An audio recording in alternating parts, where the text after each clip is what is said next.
masuk dalam hadirat Tuhan. Hanya Engkau Tuhan yang layak kami puji dan kami sembah. Glory to God in the highest, for your great and matchless name.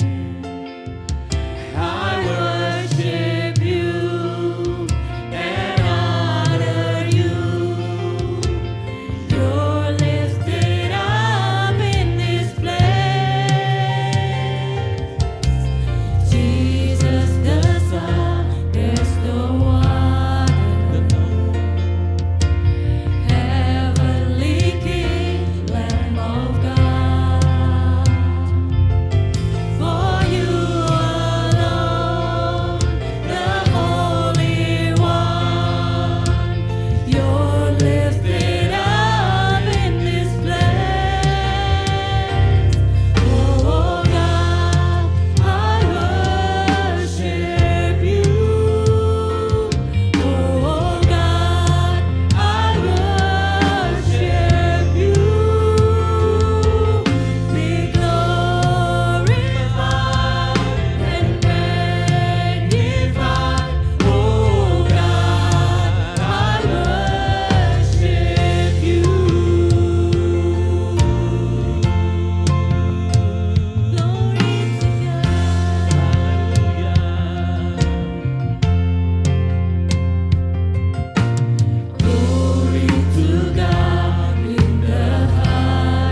Kebaktian pada pagi hari ini hanya jadi atas nama Yesus Kristus Tuhan yang sudah hadir di tengah-tengah kami, gerejanya.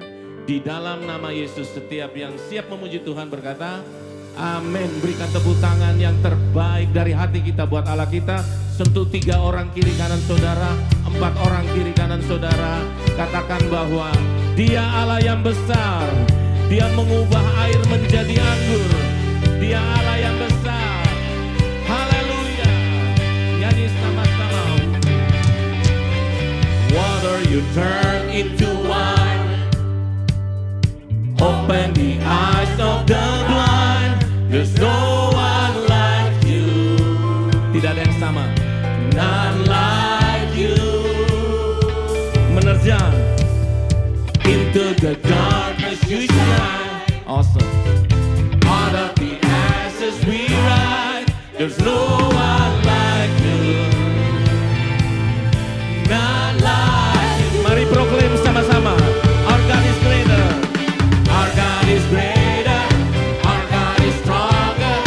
Got you higher than any other. Our God is healer. Amen. Awesome and power. Our God. Tepuk tangan sama-sama. Terpujilah namamu Tuhan. Engkau Allah yang besar, melampaui cara berpikir kami. Into the darkness you shine. That's awesome. Out of the ashes we rise. There's no one like you. Not like you. Mari angkat tangan sama-sama, katakan our God. Our God is greater. Yes, our God is strong. Yes, got you higher than any. Yang sakit katakan healer. Awesome and power. He is our God. Our God. Our God is greater. Our God is stronger. Got you higher than any other. Our God is healer. Awesome and power. Our God. Our God. Berikan tepuk tangan buat Dia Allah yang baik. Haleluya. Yes, yes, yes Lord. Kalau Tuhan beserta dengan kita, siapakah lawan kita? Jawabannya tidak ada. Amin. And if our God for us, and if our God is for us, then who could ever stop us? And if our God is with us, then what can stand against? And if our God is for us, then who could ever stop us? And if our God is with us, then what can stand against? There's nothing that what can stand against.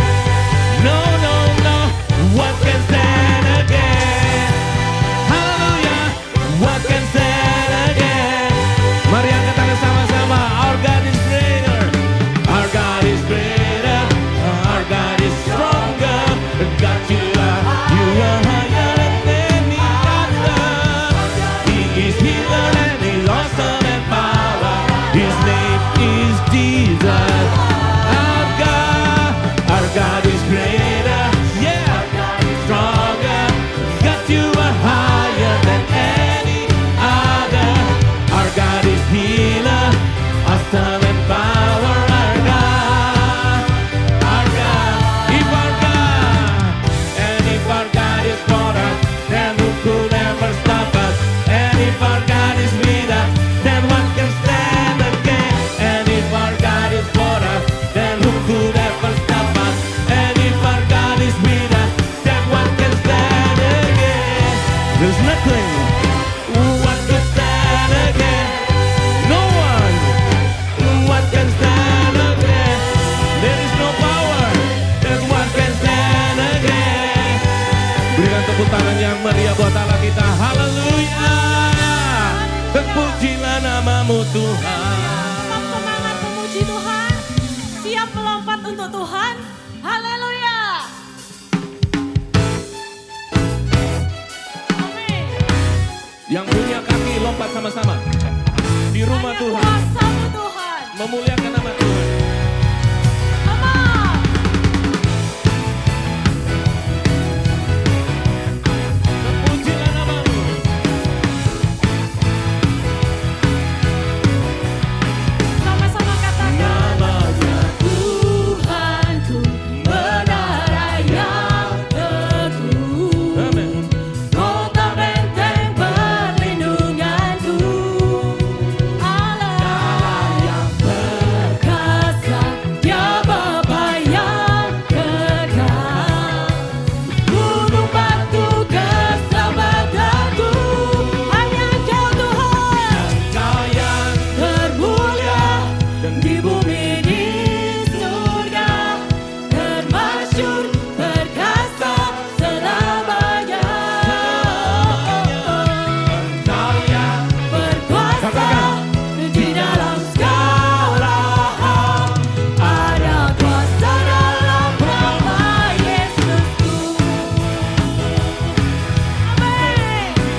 when you don't know where to go, when you don't know what to do, taruh Tuhan antara engkau dengan ketakutan.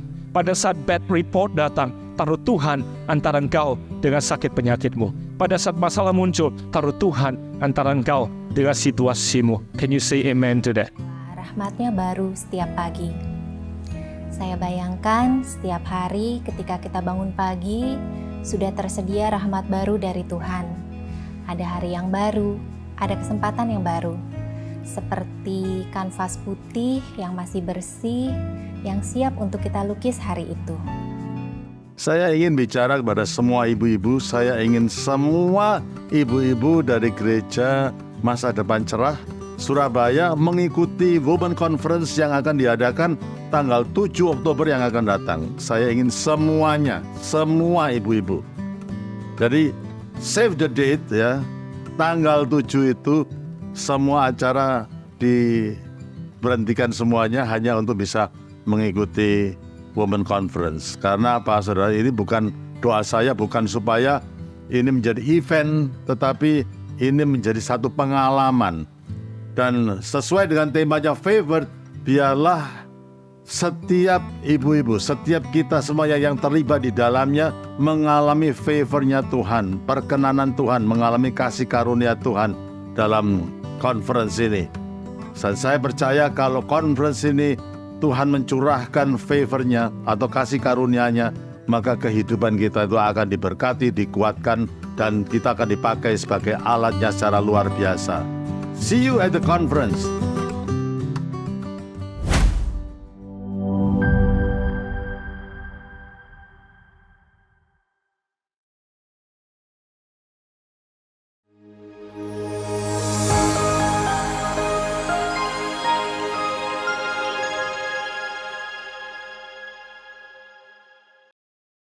Shalom, selamat pagi Bapak Ibu. Selamat pagi. Seberapa banyak di antara kita pada pagi hari ini siap untuk beribadah pada Tuhan. Amin. Haleluya. Saya mengajak setiap kita untuk membaca di dalam Filipi 4 ayat yang keempat, satu ayat yang sangat singkat, sebuah perintah yang cukup jelas. Mari kita bersama-sama membacanya. 1, 2, 3. Bersukacitalah senantiasa dalam Tuhan. Sekali lagi kukatakan, bersukacitalah. Kita mau baca sekali lagi Bapak Ibu. Ya, tadi kelihatannya kok mukanya ditekuk semua. Mari kita coba kiri kanan lihat senyum, kasih senyum yang paling baik ya. Kita mau membacanya sekali lagi 1, 2, 3. Kemudian kita bersama-sama katakan dengan iman ayat ini. 1, 2, 3. Bersukacitalah senantiasa dalam Tuhan. Sekali lagi kukatakan bersukacitalah. Bapak Ibu Saudara, seringkali, berikan tepuk tangan buat Tuhan. Amin. Bapak Ibu Saudara, kalau kita memasuki hari kita dengan penuh sukacita, satu hal yang pasti kita akan melihat ada banyak kebaikan Tuhan yang selama ini tidak bisa kita lihat. Itu tiba-tiba terbuka dan saudara melihatnya. Dan mungkin ada yang berkata begini bahwa, wah Tuhan itu baik. Tuhan itu baik dari dulu, sekarang, sampai selama-lamanya Bapak Ibu Saudara. Seringkali yang menutupi kebaikan Tuhan itu di dalam kehidupan kita adalah sikap hati kita ketika kita tidak bersukacita. Amin. Karena ayat ini katakan di dalam Tuhan. Sukacita di dalam Tuhan itu kekal. Sukacita yang kita dapat di luar Tuhan sifatnya fana dan bisa sangat mudah hilang atau ditentukan oleh keadaan kita. Tapi pada pagi hari ini Alkitab dengan jelas ayat ini mengatakan bersukacitalah di dalam Tuhan. Bahkan Paulus menekankan kepada jemaat di Filipi, sekali lagi kukatakan bersukacitalah. Bapak Ibu Saudara, kadangkala sikap untuk bersukacita adalah sebuah perintah yang harus kita tujukan kepada diri kita sendiri. Amin. Oh hari ini aku lemas. Enggak, kita katakan aku mau bersukacita hari ini di dalam Tuhan. Amin. Di dalam hadirat Tuhan ada sukacita, ada damai sejahtera. Mari kita bangkit berdiri, kita mau berdoa di hadapan Tuhan. Kita siapkan hati kita untuk masuk ke dalam ibadah. Terima kasih Tuhan, kami mau datang dengan penuh sukacita. Kami percaya Tuhan pada saat kami ada di dalam hadirat-Mu, ada sukacita, ada kekuatan yang baru, ada damai sejahtera, ada pemulihan terjadi. Pagi hari ini ya Tuhan, Kami mau berikan persembahan kami yang meluap keluar dari keadaan hati kami. Yang mungkin saat ini kami mungkin sedang sedih. Tapi kami mau katakan, kami mau bersuka cita pada pagi hari ini. Kami mau meletakkan segala keluh kesah kami, kekhawatiran kami di dalam Engkau dan di dalam Tuhan ada sukacita yang baru. Terima kasih Tuhan. Segala hormat, segala pujian dan syukur hanya bagi-Mu Tuhan di dalam nama Yesus. Amen. Terima kasih, terima kasih. Kita bawa ketenangan hati kita, keteduhan hati kita datang menyembah Tuhan. Amin. Bawa ucapan syukur, terima kasih kita. Tuhan layak menerima segala yang terbaik. Dalam hadirat Tuhan, saya mengundang Bapak Ibu untuk duduk kembali. Bersama-sama kita mau menyembah Tuhan. Kau Tuhan yang selamatkanku. Terima kasih Yesus. Kau Tuhan yang pulihkanku. Terima kasih. Katakan kau Tuhan yang sembuhkanku. Kau Tuhan yang sembuhkanku.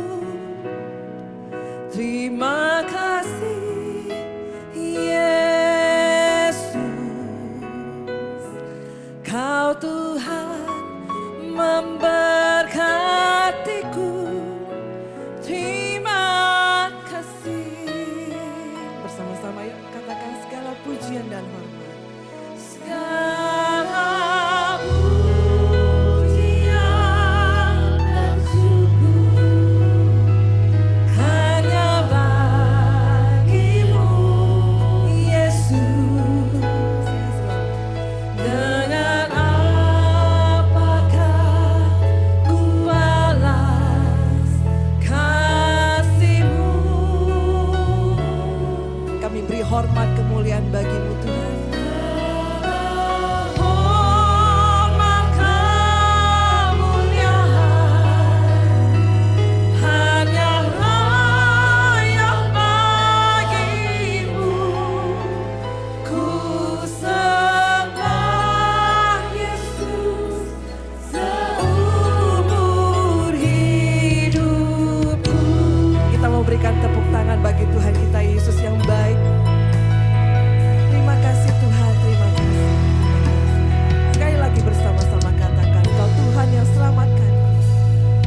berdiri bersama-sama. Berikan segala pujian syukur kita bagi Tuhan.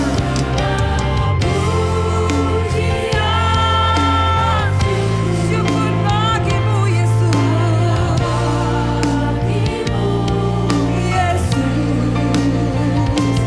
Dengan apakah ku balas kasih-Mu, hanya beri hormat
namamu Tuhan, segala puji, hormat, syukur hanya bagi nama Yesus. Yang siap berikan pujian bersama-sama katakan, amin. Sekali lagi berikan tepuk tangan terbaik bagi Tuhan Yesus.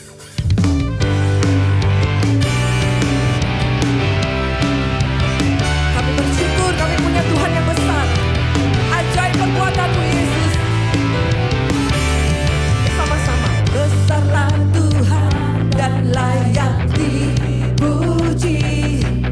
Besarlah namanya, kekallah kuasanya.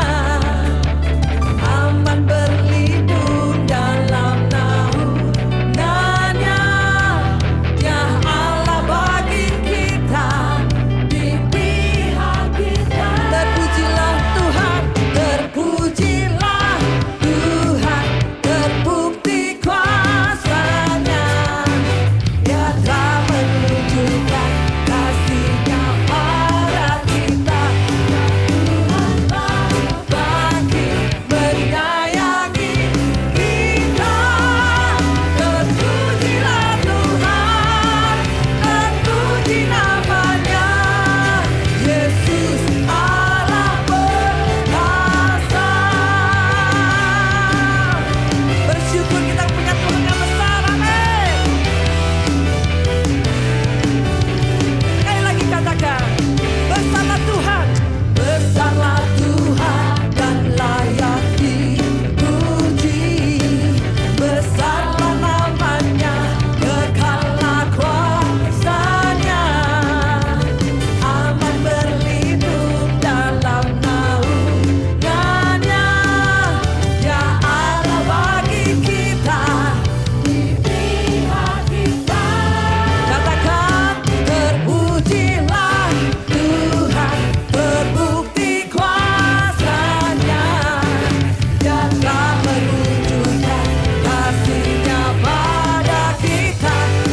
Tuhan telah bagi menyayangi kita. Terpujilah Tuhan, terpuji namanya. Yesus Allah perkasa. Yang percaya Tuhan kita besar, dahsyat dan ajaib. Bersama-sama berikan tepuk tangan di atas kepala.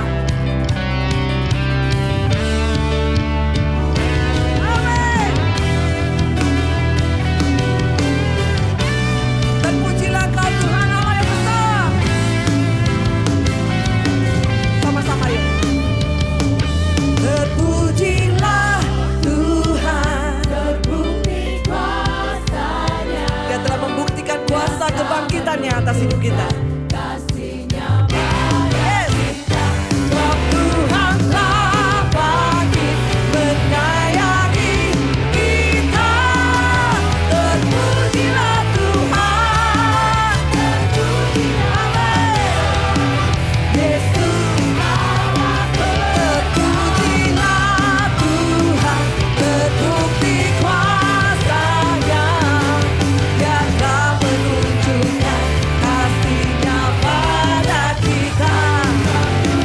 Yes. Menyayangi kita. Terpujilah Tuhan, terpuji namanya. Yesus Allah perkasa. Katakan Yesus Allah perkasa. Yesus Allah perkasa. Yesus Allah perkasa. Haleluya. Terpujilah Tuhan, terpujilah namanya Tuhan Allah berkuasa. Yang merasakan kebaikan Tuhan, mari sama-sama bersama kita tepuk tangan untuk menyebarnya lagi.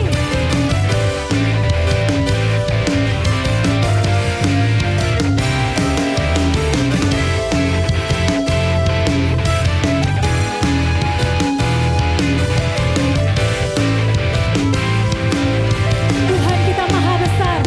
Mari serukan namanya. Tuhanku maha besar, Tuhanku maha kuasa.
kasih Tuhan.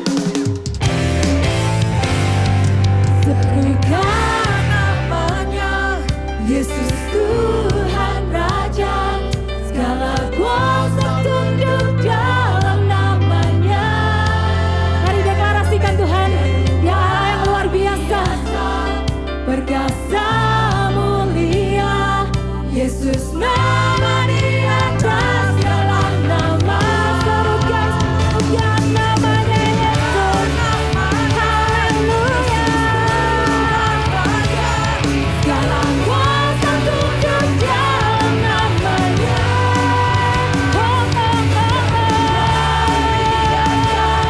Perkasa mulia. Yesus nama di atas segala nama.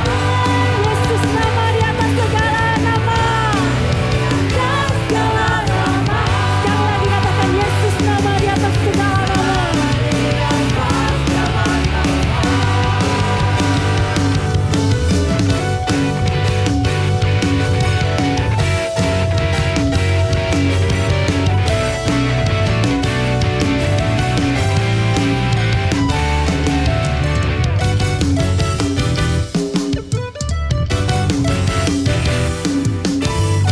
Haleluya, haleluya.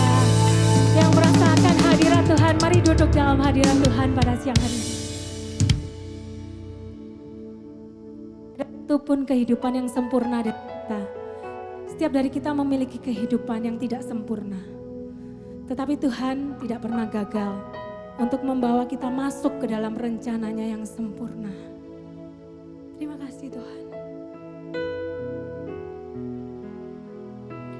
Hidupku menggenapi firman-Mu, tanda mujizat sertai tiap langkahku. Kau bersamaku di dalamku, jadi bukti kebesaran-Mu.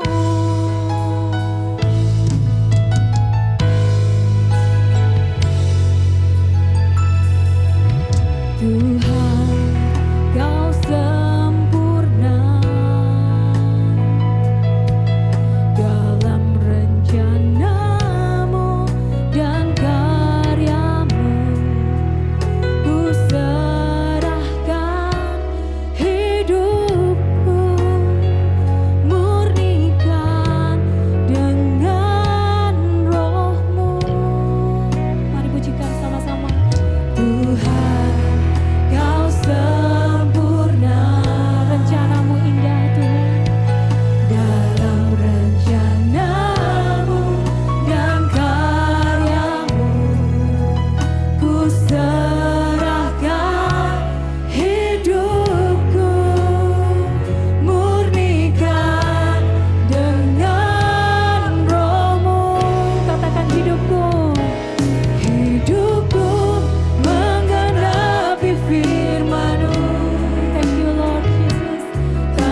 Kau bersamaku, Tuhan.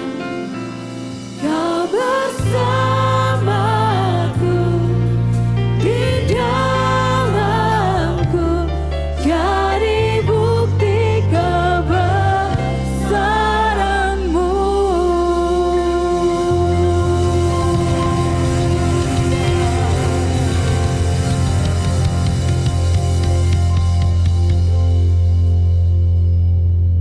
Tuhan, terima kasih untuk segala hal yang telah Engkau kerjakan dalam kehidupan kami, Tuhan. Luruskan kehidupan kami sesuai dengan rencana-Mu, Tuhan.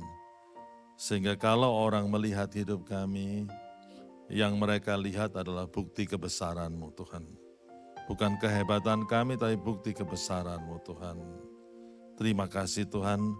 Kuasai hati dan pikiran kami untuk mendengar firman-Mu.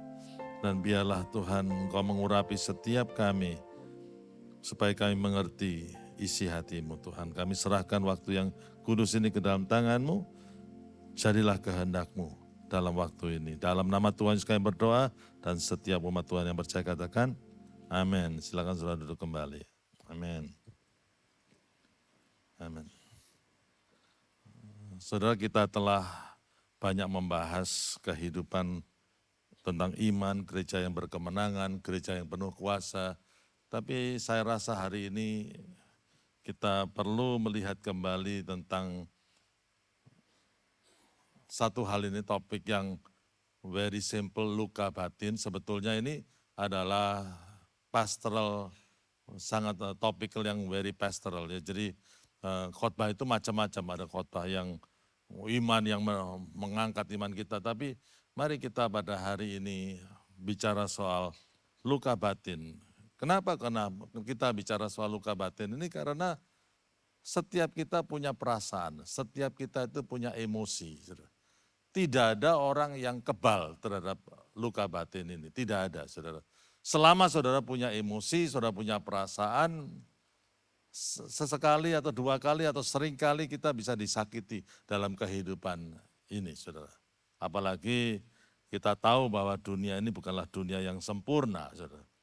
Bisa menyakiti kita sewaktu-waktu.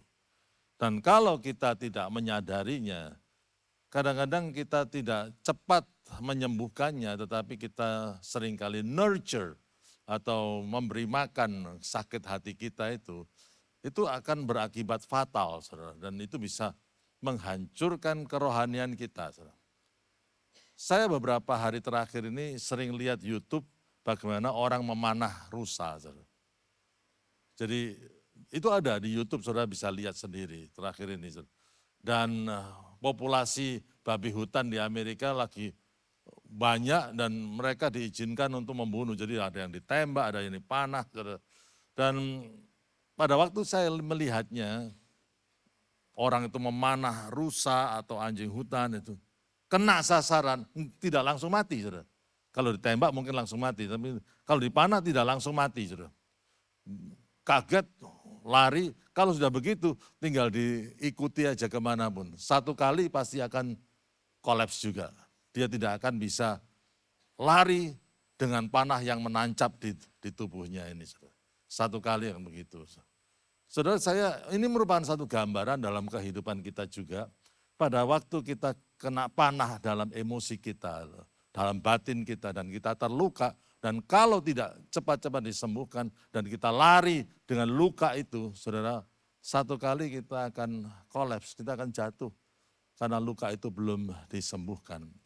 Bahkan, saudara, kenapa demikian? Karena luka batin itu bisa kumulatif. Hari ini kita dilukai orang, besok juga ada yang melukai hati kita, dan terus menerus, dan itu menjadi satu burden, satu beban dalam kehidupan kita yang kita bawa, yang akhirnya menghancurkan kehidupan kita. Kita tidak senang, kita berontak, kita ada banyak hal yang negatif yang keluar karena luka dalam batin kita itu.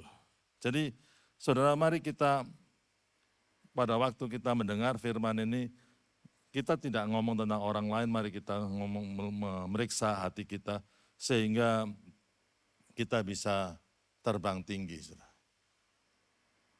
Satu kali saya terbang dari San Francisco akan ke Singapura pakai straight flight. Dan saudara, dalam perjalanan 1 jam, saudara, mesin pesawatnya itu terbakar satu. Pas saya itu duduk di sebelah pesawat. Jadi kelihatan smoke-nya itu kelihatan. Saudara. Waduh, ini kan Samudra Pasifik, di bawahnya laut. Saudara. Dan akhirnya pilotnya menenangkan kita semuanya dan katanya kita kembali ke San Francisco. Saudara. Ternyata pada waktu kembali itu kita sudah terbang 1 jam, kembalinya itu hampir 3 jam. Saudara. 2,5 jam lah gitu. Karena apa? Mereka harus buang bahan bakarnya dulu. Kalau pesawat, saya baru tahu pesawat terbang itu full tank menyeberangi samudera itu untuk landing kembali itu kan berat, itu akan bisa membahayakan juga, saudara. Jadi dibuang pada waktu membuang semuanya itu. Dan sepanjang perjalanan itu hati bisa deg-degan itu, tapi luar biasa pilotnya memberikan kata-kata yang menghiburkan dan menguatkan. Setelah landing itu saya lihat di kiri kanan itu ada pemadam kebakaran dan lain sebagainya. Satu hal yang cukup mengerikan dalam kehidupan naik pesawat, saudara ya. Jadi, tetapi saudara, yang saya pikirkan itu begini, sebelum pesawat itu terbang, saudara, ya, dan semua mesin pasti diperhatikan semuanya, saudara. Jadi, dan karena apa? Karena dia akan terbang tinggi, saudara. Dan dia membawa banyak penumpang, saudara. Kalau tidak diperhatikan persiapan untuk terbang, satu kali pesawat itu bisa jatuh, saudara. Karena human error atau bagaimana, saudara. Saudara, Tuhan punya rencana yang luar biasa. Hari-hari ini kita membahas hidup tentang iman dan lain sebagainya, gereja yang penuh kuasa, gereja yang berkemenangan dan lain sebagainya. Tuhan punya rencana untuk setiap hidup kita, betul nggak, saudara? Dan Tuhan punya rencana besar terhadap setiap kita. Rencana Tuhan itu tidak pernah kecil-kecilan. Kalau rencana Tuhan itu bisa kita raih dengan kekuatan kita, itu rencana kita namanya. Tapi rencana Tuhan begitu besar, saudara. Ya, dan Tuhan ingin membawa kita ke atas, kepada kepala bukan ekor katanya. Tetapi hati-hati kalau pada waktu kita dibawa Tuhan ke atas dan kita masih menyimpan luka hati. Satu kali mesin pesawat kita bisa terbakar. Dan itu yang menyebabkan kehidupan kita itu bisa nunjem. Saudara. Ada pepatah yang mengatakan karisma can bring you to the top. Karisma itu bisa membawa kita ke atas. But only character can make us remain at the top. Hanya karakterlah yang membawa kita tetap di puncak. Saudara. Karakter yang rendah hati, karakter yang mudah mengampuni dan lain sebagainya. Kalau tidak itu disiapkan, maka bahaya, saudara. Saya percaya bahwa setiap kita memiliki rencana Allah yang luar biasa. Amin, saudara. Senggol kiri kanan. Rencana Allah dalam hidupmu gede banget, gitu. Nah, gitu, supaya percaya gitu. Tapi kita juga harus disiapkan untuk hal itu, saudara. Luka batin, saudara. Kenapa kita sulit melihat luka batin ini? Karena luka batin ini tidak terlihat secara fisik. Kita baca ayat-ayatnya, Amsal 14 ayat 13, kita baca bersama-sama, 1, 2, 3. Di dalam tertawa pun hati dapat merana, dan kesukaan dapat berakhir dengan kedukaan. Saudara, itulah yang terjadi, realitanya begitu. Dalam ketawa pun hati ini bisa teriris-iris dan bisa pedih rasanya itu. Berkali-kali kalau dalam sesi konseling itu, saya tidak pernah menyangka bahwa orang ini punya masalah. Karena hidupnya sih enak semuanya. Tapi pada waktu saya mendengarkan itu, luka di dalam hatinya itu bisa sangat dalam sekali. Saudara. Alkitab mengatakan dalam kesukaan dapat berakhir dengan kedukaan. Itu realita kehidupan yang harus kita hadapi. Setiap orang itu harus begitu, saudara. Jadi bukan berarti kita bisa terluka di dalam dunia yang tidak sempurna ini, saudara. Ini bukan Taman Eden, dunia ini. Ini dunia yang edan, saudara. Ya, jadi itu bisa terluka. Suami istri menikah, bahagia, mengawal dengan kesukaan. Tapi kalau salah satu pasangannya meninggal dunia, saya lihat banyak air mata terjadi.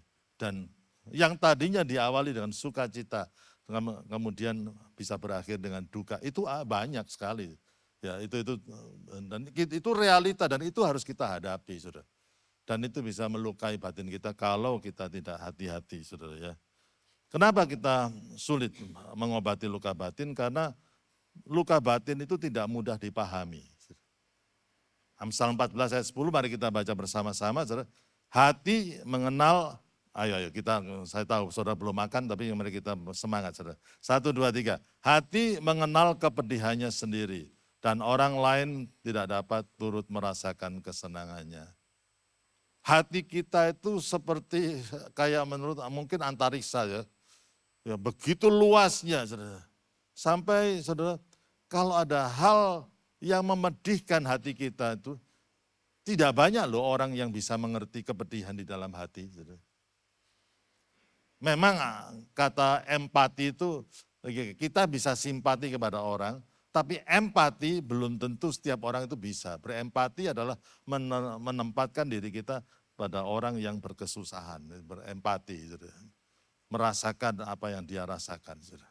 Jadi berdiri di atas sepatunya. Saudara. Jadi itu saudara. Dalam konseling, saudara, ilmu konseling, sebelum kita memberikan jalan keluar kepada orang, sebelum kita memberikan nasihat kepada orang itu, saudara, pertanyaan apakah kita bisa merasakan apa yang dia rasakan. Saudara, kalau kita ada orang cerita tentang curhat kepada kita tentang masalahnya, dan kita ngomong, gitu aja kok kamu nangis sih, ayo be strong, gitu. Saudara, apakah bisa saudara? Nggak bisa saudara. Karena dia sudah jatuh ke dalam jurang dan itu. Memang ada waktunya kita ngomong be strong, gitu. Tapi kita harus turun ke jurang itu dan mengangkat. Bahkan kadang-kadang kalau nggak bisa mengangkat kita gendong, naik ke atas jurang itu dengan kata-kata kita angkat. Dan setelah di atas kita ngomong be strong. Gitu. Tapi orang sering, ayo be strong lah, orang jatuh sudah gimana orang itu bisa strong. Kita bisa mengangkat kalau kita bisa berempati, kita bisa merasakan kepedihannya. Dan Alkitab mengatakan orang lain tidak dapat merasakan kesenangannya. Dalam bahasa Inggrisnya dikatakan ini kalau other people cannot share gitu. Ya mau diceritakan kalau sudah senang atau sedih itu mau di-sharingkan itu mungkin dengan kemampuannya dia sharing itu hanya 50% dari apa yang dia alami. Mungkin nggak sampai, saudara, mungkin 10%. Saudara. Karena dalamnya hati ini, saudara. Ya. Bagaimana kita bisa terluka? Saudara? Ya kita santai-santai aja. Kita berluka yang paling umum adalah karena perkataan. Amsal 15 ayat 4, kita baca bersama-sama.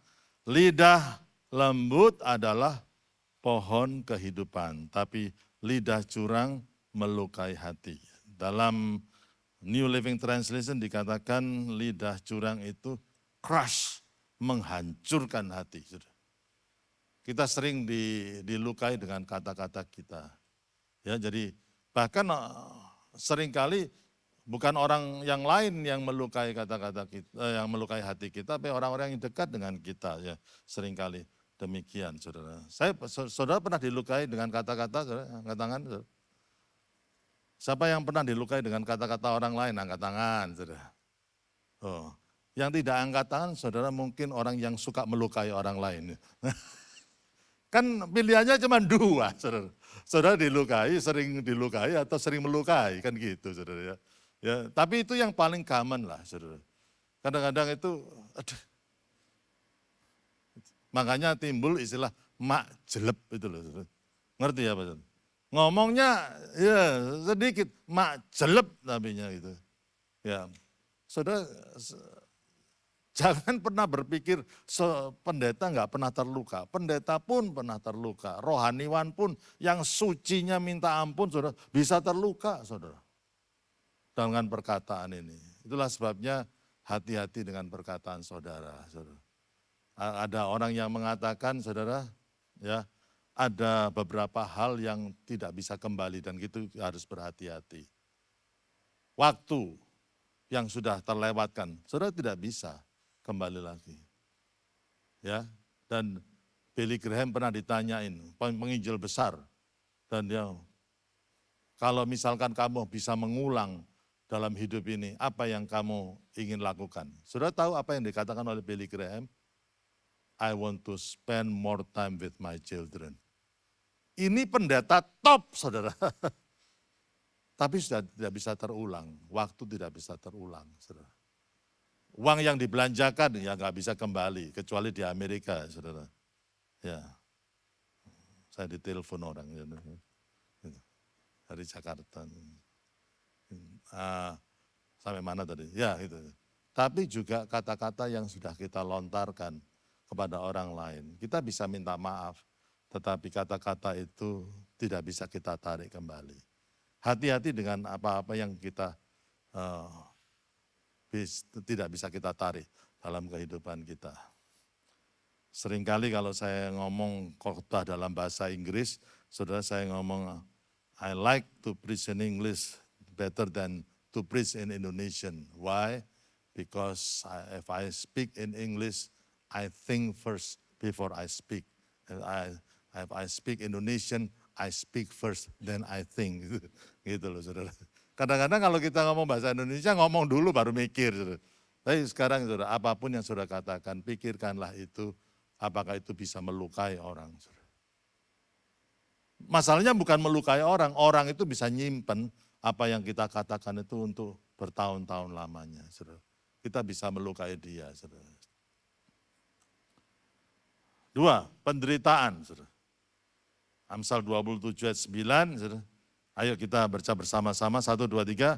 Minyak dan wangi-wangian menyukakan hati, tapi penderitaan merobek jiwa. Makanya hari-hari ini banyak aromaterapi ya, saudara. Ya kan ya kadang-kadang itu saya pasang aromaterapi di kantor saya untuk relaxing, untuk refreshing gitu. Tapi penderitaan merobek jiwa. Saudara. Beberapa waktu yang lalu Pak Yamin pernah cerita tentang seorang anak di sekolah kita, saudara. Ya, papanya divorce, kemudian bagaimana papanya hidupnya tidak benar, dan anaknya itu dineglect. Dan anaknya itu tidak dibiayai dengan uang kuliah, anaknya itu harus bekerja. Padahal anak itu kecil, masih berumur sangat muda sekali, dan harus kerja di satu rumah makan tantenya, dibayar sangat sedikit, dan dia harus bayar uang sekolahnya sendiri. Ya, saya setuju anak harus dilatih bertanggung jawab, tapi anak namanya anak tetap perlu butuh waktu untuk bermain. Dalam penderitaan seperti itu akhirnya tantenya bisnisnya drop dan kemudian tidak bisa bayar uang sekolah, disuruh berhenti sekolah. Berhari-hari dia tidak punya uang sekolah. Dia jalan kaki pergi ke sekolah. Itu terjadi di sekolah MDC loh, saudara. Dan kalau dibiarkan terus, itu bisa merobek jiwa anak. Penderitaan yang seperti itu, saudara. Ya kita para orang tua, saudara, mempunyai kewajiban untuk melatih tangan anak kita untuk bisa bertanggung jawab. Amin, saudara. Menguatkan mereka, tetapi hati-hati jangan sampai merobek jiwa anak. Orang Israel pada waktu ditekan di Mesir itu robek jiwanya, saudara. Hancur, saudara. Kalau saudara lihat dalam perjanjian lama, saudara, kita mempelajari secara psikologis bangsa Israel, saudara, betapa mereka itu sudah dikasih mujizat yang luar biasa, tapi masih kurang percaya. Dikasih ini, masih kurang percaya. Dikasih ini, berontak kepada kepemimpinan dan lain sebagainya. Karena bertahun-tahun mereka itu dirobek jiwanya karena penderitaan yang berat di Mesir, saudara. Saudara, itu yang hati-hati, saudara. Yang ketiga, karena ketidakadilan. Pada satu kali bermimpilah Yusuf, lalu mimpinya itu diceritakan kepada saudara-saudaranya, sebab itulah mereka lebih benci lagi kepadanya.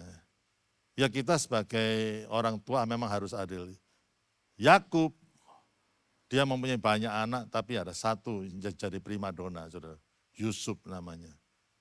Dimanja begitu rupa, sampai dibedakan dengan saudaranya yang lain. Dan itu menimbulkan kebencian dalam diri saudara-saudaranya.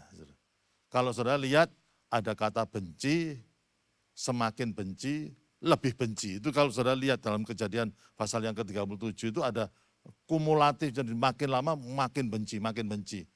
Karena satu kali Yusuf bermimpi, mimpinya sih dari Tuhan, saudara.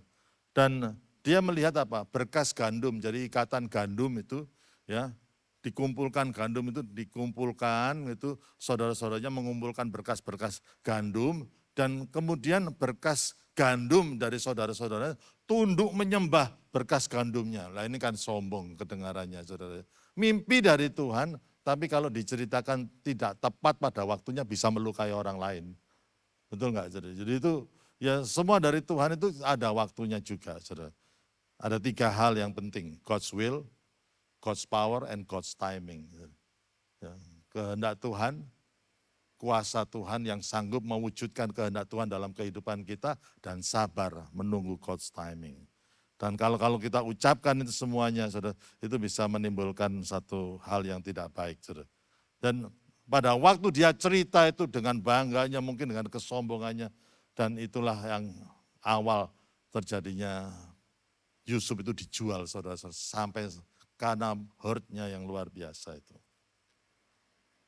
Musibah, saudara. Ayub kena musibah. Tetapi Ayub menjawab, sekarang ini keluh kesahku menjadi pemberontakan, tangannya menekan aku sehingga aku mengadu. Dia broken inside karena penyakitnya, penyakit kulitnya itu. Ada banyak hal yang bisa membuat kita hurt, banyak. Kita tidak cukup waktu untuk membahasnya, saudara. Kegagalan bisa melukai kita, ya. Jadi kejadian-kejadian di sekeliling kita, saudara. Ya, jadi mungkin apa yang dilakukan orang lain mungkin yang tidak berhubungan dengan kita itu bisa melukai kita juga, saudara. Dan bahayanya luka batin ini membawa impact, saudara. Membawa dampak yang negatif, bukan hanya secara psikologi saja, tetapi ya, orang yang ada luka, ya, ada pepatah yang mengatakan hurt people hurting others. Orang yang terluka itu melukai orang lain. Kalau ada orang yang sering melukai orang lain, saudara, mungkin dalam hidupnya itu ada luka yang belum disembuhkan. Hurt people hurting others. Gitu. Ya, jadi itu yang bahayanya begitu, saudara. Dan bukan hanya mempengaruhi cara berpikir, orang yang emosinya terlalu emosional, saudara. Orang itu gini ya, masalah itu biasanya sekian, saudara. Tapi di sekitar masalah itu ada dampak emosinya. Masalahnya biasanya kecil, tapi dampak emosinya itu besar. Nah biasanya kalau konseling kita hanya menyelesaikan dampak emosinya, kejengkelan orang itu, kepahitan orang itu, we never solve the problem. Dan kita harus belajar untuk berempati kepada apa yang dirasakannya, tapi kita harus pinter-pinter dan berhikmat untuk membawa kepada penyelesaian masalahnya. Itu yang penting, saudara. Ya. Dan luka batin dapat mempengaruhi tubuh kita. Ayo kita baca ayat ini. Ada agak panjang dikit, Mazmur 31 ayat 9 sampai 10. 1, 2, 3. Kasihilah aku ya Tuhan, sebab aku merasa sesak, karena sakit hati mengidaplah mataku, meranalah jiwaku dan tubuhku. Sebab hidupku habis dalam duka dan tahun-tahun umurku dalam keluh kesah, kekuatan merosot karena sengsaraku dan tulang-tulangku menjadi lemah. Ada dampak psikologis, tapi ada dampak secara fisik juga, saudara. Itu, saudara. Beberapa waktu yang lalu mungkin saudara ingat atau tidak, saudara, saya khotbah di sini mendadak sesek nafas, saudara. Saya hampir tidak bisa menyelesaikan khotbah saya karena sesek nafas itu, saudara. Saya merasa, what's going on ini ya? Kenapa ini kok bisa rasanya dada ini bisa sesek kayak ngalami heart attack gitu loh, saudara ya. Saya waktu itu memang saya pernah mengalami. Nah, akhirnya sebelum kebaktian selesai saya turun ke bawah, saya minum air, saudara, dan itu semakin sesek. Sama jemaat, Pak Dermawan ada, dan dilarikan ke UGD-nya di NH ini, National Hospital. Saudara. Ya bahayanya kan kena heart attack. Gitu, saudara. Setelah dicek itu ternyata dokternya dengan kemungkinan besarnya itu ada infeksi di lambung. Saudara. Sehingga asam lambung itu naik, kemudian nyesek gitu di depan. Wah, kok gitu ya saudara. Akhirnya ada kesempatan untuk pergi ke Singapura dan kemudian ngomong sama dokternya itu tentang diobati, bagaimana mengobati asam lambungnya. Gitu. Terus saya bilang, setelah dikasih obat, dokternya mengatakan, ya dikasih obat, sekarang dia ada 2 hal yang dia ucapkan, makanan sekarang itu kita tidak tahu bumbu-bumbunya apa, ingredientnya apa, di food stall itu itu kita tidak tahu cara masaknya pakai bumbu yang bagaimana, dan itu bisa menggerus lambung, dan itu seringkali banyak orang yang kena asam lambung naik dan itu karena makanan yang dimasak dengan tidak bertanggung jawab. Itu hati-hati, dia ngomongnya begitu. Yang kedua, hati-hati dengan pikiranmu. Ya, dan ngomong, loh, maksudnya apa? Gitu. Ya pikiranmu itu bisa mempengaruhi asam lambung. Dokternya ngomong begitu, saudara. Dan saya katakan, saya masih ingat, saya katakan gini, loh aku nggak pernah merasa stres. Ya kamu merasa nggak pernah stres, tapi unconscious, kamu nggak sadar terlibat dalam satu pekerjaan yang sibuk, dan kemudian mikir ini, kamu memang merasa masih kuat. Kamu pikiranmu masih kuat, lambungmu yang nggak kuat. Gitu. Nah, kayak gitu-gitu saudara mempengaruhi. Hati-hati ya saudara. Ya, apalagi yang di dalam sini. Saya mau cerita, ada orang yang bernama Mikal. Siapakah Mikal ini? Salah satu dari istri Daud. Dia sinisnya bukan main. Ya, pada waktu Daud itu memuji Tuhan, dan pada waktu dia pulang rumah, saudara, ini memuji Tuhan, nari-nari di depan bangsa Israel, Mikal itu ngomong dan betapa raja orang Israel telah menelanjangi dirinya. Dan pada hari di depan mata budak-budak perempuan, para hambanya, merasa dirinya terhormat. Dan hari ini setiap orang pada hari ini seperti orang hina dan tidak malu-malu menelanjangi dirinya. Kata-katanya ini loh pedas, saudara. Dia nggak tahu yang dia ngomongkan itu, dia ucapkan kepada suaminya, walaupun suaminya, tapi suaminya itu raja Israel, saudara. Sinis juga gitu. Dan karena keadaan psikologis yang demikian itu bisa mempengaruhi, akhirnya Mikal ini anak dari Saul tidak mendapat anak sampai hari matinya. Mikal artinya mandul, saudara. Nah saudara, apakah itu ada hubungannya? Kita tidak tahu, tetapi ada satu penelitian tentang kehidupan Mikal yang penuh dengan luka batin, saudara. Dia adalah anak raja, saudara. Hebat, anak raja ya mestinya senang toh ya, anaknya raja. Tetapi dia tidak diperlakukan sebagai pribadi. Dia dijadikan kayak hadiah. Kalau Daud bisa mengalahkan orang Filistin, maka anaknya jadi hadiahnya. Tapi motivasinya Saul itu kalau dikasih diiming-iming bisa jadi mantu raja, tapi itu yang Filistin yang harus dikalahkan itu banyak jumlahnya, dan diharapkan Daud mati di situ, saudara. Motifnya jelek sekali Saul itu, saudara. Tapi akhirnya kita lihat ya sebetulnya ya, dia dibesarkan dalam lingkungan yang penuh kekerasan, perang terus pada waktu itu ya. Dan dia tidak diperlakukan sebagai pribadi, tapi sebagai kayak barang aja, saudara. Hadiah aja, saudara.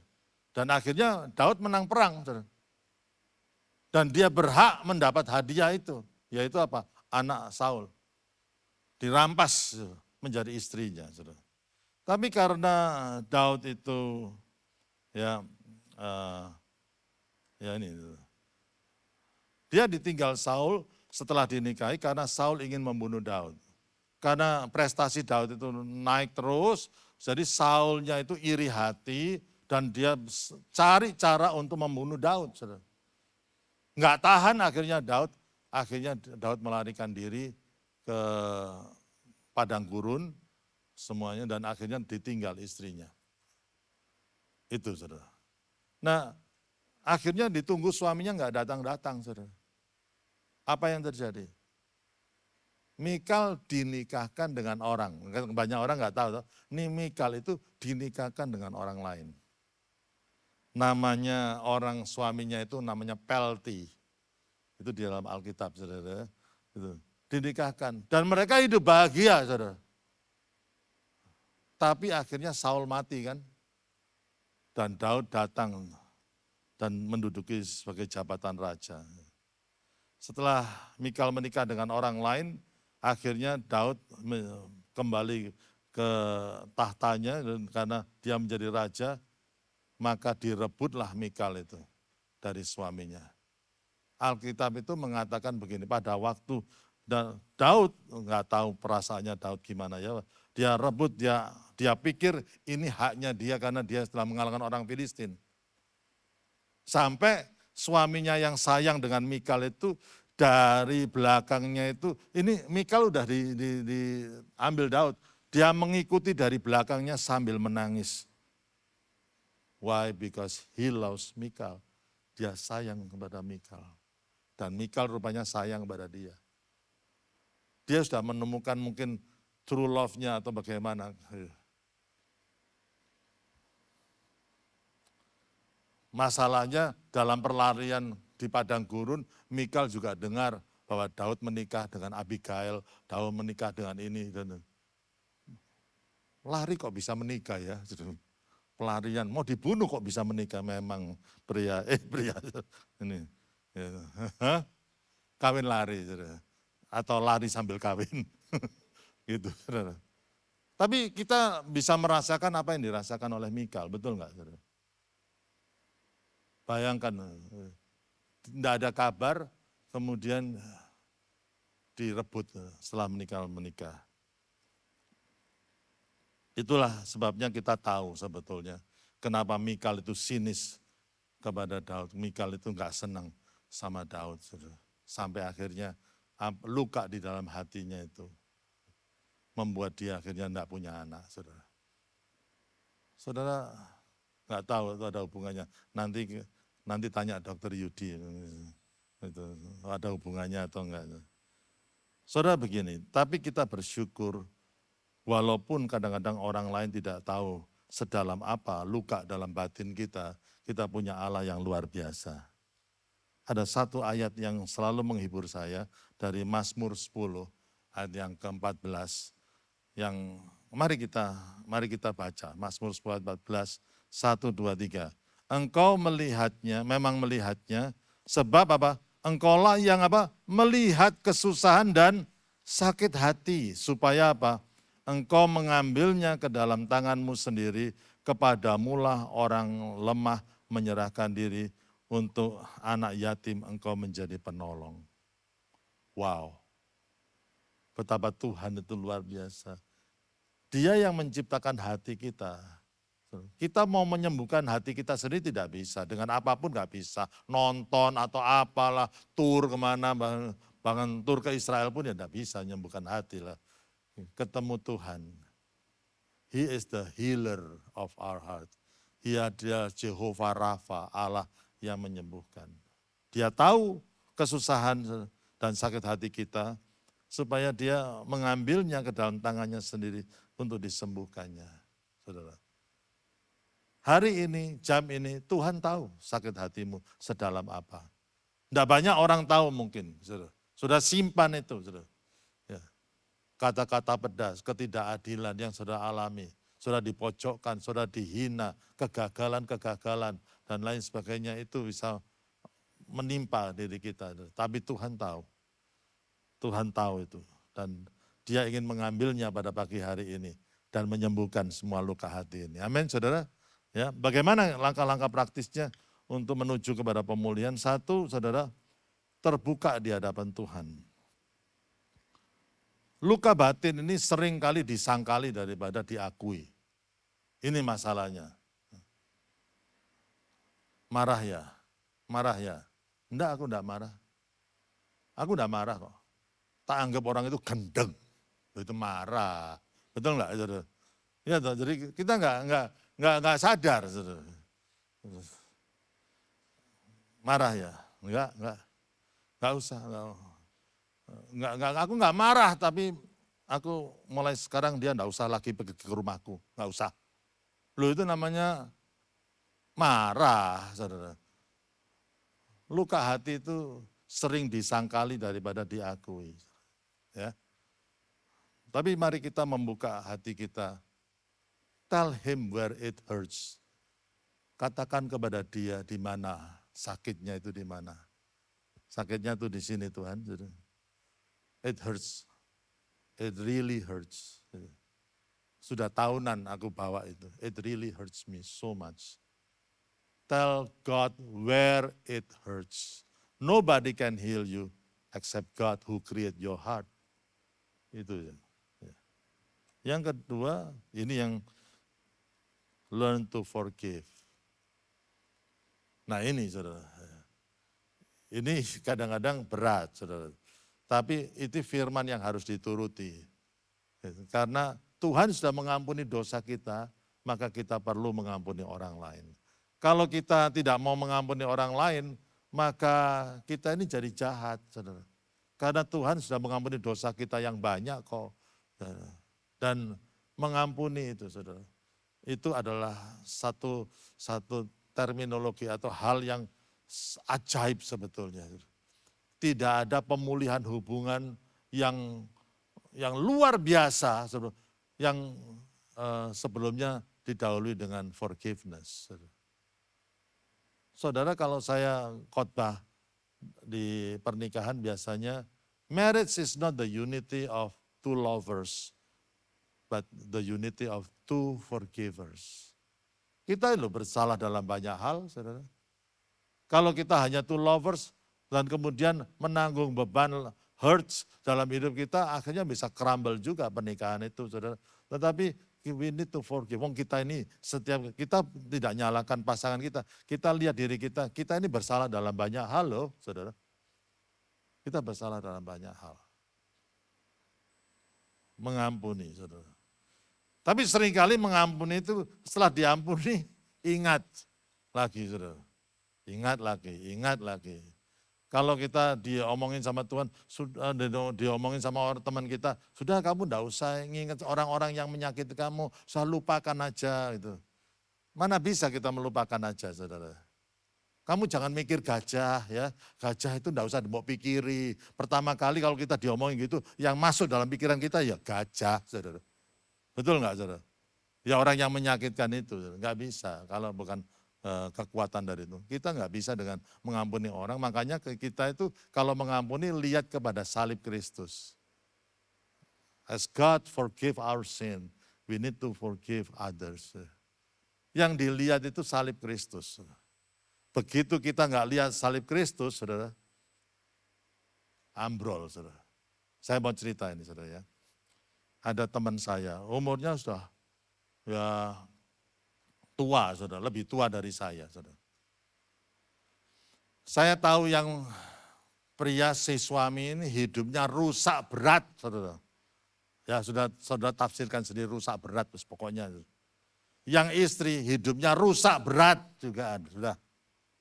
Akhirnya mereka born again, percaya Yesus, menjadi ciptaan yang baru, dinikahkan. Dan anak, good children, anak-anaknya dibesarkan dan akhirnya melayani Tuhan. Luar biasa, saudara. Luar biasa. Terus kemudian ini sudah tua, sudah 70-an tahun. Saudara. Terus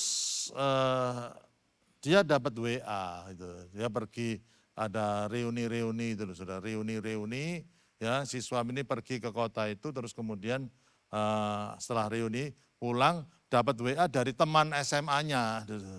Nah temannya ini bekas pacarnya gitu loh saudara ya.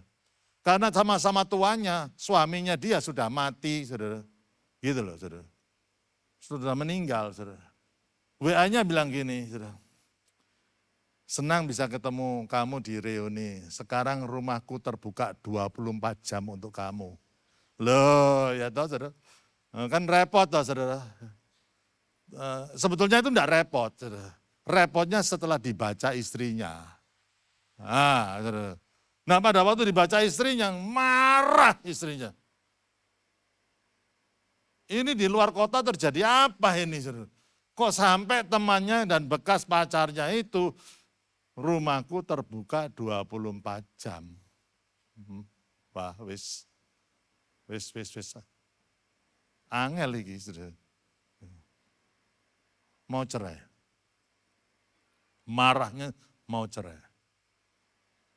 Saya dipanggil makan bertiga. Istrinya marah. Ya suaminya nggak bisa apa-apa, soalnya memang WA-nya masuk begitu ya saudara. Ya gimana. Saya Tuhan, kok telat ya cerainya. Tapi saya berdoa, saya minta hikmat Tuhan gimana ini cara menyelesaikannya. Kalau sudah kemarahannya begitu, sampai waduh itu begitu. Gimana menurut Pak Andreas? Waduh ini. Terus Tuhan itu bisa kasih hikmat. Gitu. Aku kenal kamu, kamu ini rusak berat. Aku bilang gitu. Aku juga kenal kamu, kamu juga rusak berat. Gitu. Tapi kok bisa jadi suami istri? Karena apa? Gitu. Because you look upon Christ. Kamu lihat Kristus, saudara. Akhirnya kamu tahu dosamu dan kamu jadi ciptaan baru, kamu dinikahkan secara Kristen, memiliki anak yang baik-baik, anak-anakmu melayani Tuhan. Tapi pada waktu perjalanan dalam pernikahan ini, kok sekarang kamu enggak lihat Kristusnya, kamu lihat WA-nya. Padahal WA-nya itu dibandingkan dengan rusakmu dan rusakmu, enggak ada bandingnya. Ya. Loh kamu itu loh hidupnya dengan wanita-wanita, kamu juga dengan pria-pria. Aku tahu kok dua-dua ini saudara. Itu kan lebih berat itu. Loh ini cuman WA loh. Kenapa kamu begini? Because you don't see Christ. Kalau kamu lihat Kristus, oke. Istrinya dari emosinya segini, terus kemudian case close, ayo makan yuk, ayo makan. Konseling yang paling cepat, saudara. Gitu. Saudara, kenapa? Kenapa kita? We see Christ. Kita lihat Kristusnya. Dan kekuatan itulah yang membuat kita mampu mengampuni orang lain. Amin, saudara. Dan terakhir, saudara, yaitu melakukan kehendak Tuhan, saudara. Jangan, don't just sit there, do something for God. Apa yang menjadi kehendak Tuhan, saudara. Pada waktu kita melakukan kehendak Tuhan, apa yang terjadi? Hati kita dipenuhi dengan sukacita. Pada waktu kita melakukan kehendak Tuhan, hati kita dipenuhi dengan damai sejahtera. Dan sukacita, damai sejahtera itu adalah obat yang mujarab untuk menyembuhkan hati kita. Amin, saudara. Kalau ingat kembali masa-masa itu, kita bisa ingat kembali, tapi sudah tidak menyengat lagi. Tapi karena sukacita dan damai sejahtera itu ada dalam hati kita. Saudara, semua kita tahu orang yang bernama Nelson Mandela, Presiden Afrika Selatan. Satu kali dia makan siang, dan di restoran itu di pojok dia mengenali seseorang, dan dia panggil ajudannya untuk memanggil orang itu untuk makan di sebelahnya Pak Presiden. Saudara. Dan terus kemudian orang itu dipanggil, karena yang manggil presiden, saudara, dia duduk di sebelahnya Presiden Nelson Mandela. Selama makan tangannya gemeter terus. Enggak bisa tenang, gemeter terus. Setelah makan siang selesai, ajudannya mengatakan, Pak Presiden, Mr. President, kasihan orang itu, mungkin tidak mengenal Bapak, dan begitu tahu Bapak ini presiden, dia jadi gemeter. Presiden Nelson Mandela mengatakan, dia mengenal saya kok. Kok bisa? Dia cerita, dialah kepala penjara yang menyiksa saya. 15 years, 15 tahun di penjara. Di torture. Dan seringkali kalau dia itu sudah kehabisan kekuatan dan dia haus, minta minum, kepala penjara itu buka celananya dan dia kencing, dipaksa untuk minum air kencingnya. Dan karena tidak dikasih air, dia terpaksa dalam beberapa kali minum air kencingnya kepala penjara itu. Dan sekarang yang di-torture, yang disiksa itu jadi presiden, ya gemeter, saudara. Betul enggak, saudara? Tapi he released the forgiveness. Case closed, enough is enough, saudara. Lihat ke depan. Akhirnya dia bisa diangkat Tuhan menjadi the president of South Africa. Tuhan itu ingin membawa kita seperti pesawat naik terbang tinggi. Tapi jangan sampai ada mesin yang terbakar, saudara. Karena luka hati, saudara. Tuhan punya rencana yang besar untuk kita semuanya, saudara. Tapi mari kita pada pagi hari ini, saudara, minta Tuhan menyembuhkan segala luka hati kita. Case close. Lupakan apa yang telah di belakang. Berjalan. Pengalaman saya, kalau cuma mengampuni aja, tidak melakukan kehendak Tuhan, ya saudara, nanti ingat lagi, saudara, jatuh kepada sakit hati yang sama. Saudara. Lupakan, move on. Lakukan apa yang Tuhan inginkan dalam hidupmu. Dan hidupmu akan dipakai Tuhan menjadi hal yang luar biasa. God bless you all. Amen. Amen. Amen. Amen.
Terima kasih untuk hari ini Tuhan. Izinkan kami pulang Tuhan. Membawa kesembuhan dalam batin kami karena anugerah Allah Bapa yang luar biasa. Dengan mengirimkan Yesus Kristus putranya yang tunggal mati di kayu salib untuk menebus dosa kita. Mengampuni dosa kita sehingga kita mampu mengampuni orang lain Tuhan Yesus. Dan biarlah kuasa Roh Kudus Tuhan Yesus memampukan kita Tuhan semuanya Tuhan untuk melakukan kehendak-Mu Tuhan. Dan biarlah nama-Mu dipermuliakan melalui kehidupan kami. Diberkatilah jemaat semuanya di dalam nama Tuhan Yesus Kristus. Yang percaya katakan amin. God bless you all. Kau angkat aku dari kebinasaan. Kau tebus aku dari kesia-siaan. Harga diri kau berikan, tujuan hidup kau tunjukkan. Ku kaku, ya ku sangat kaku.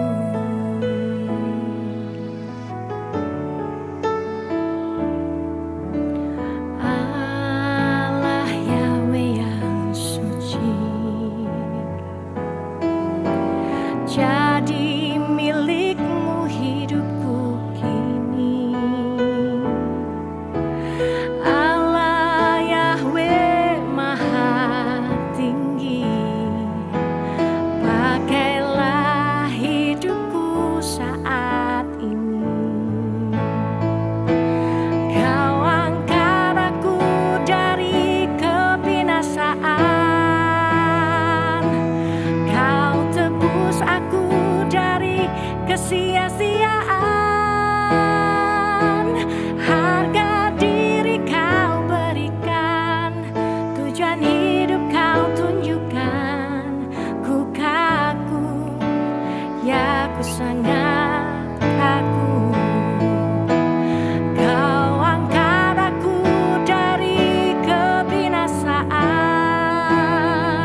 Tujuan hidup kau tunjukkan.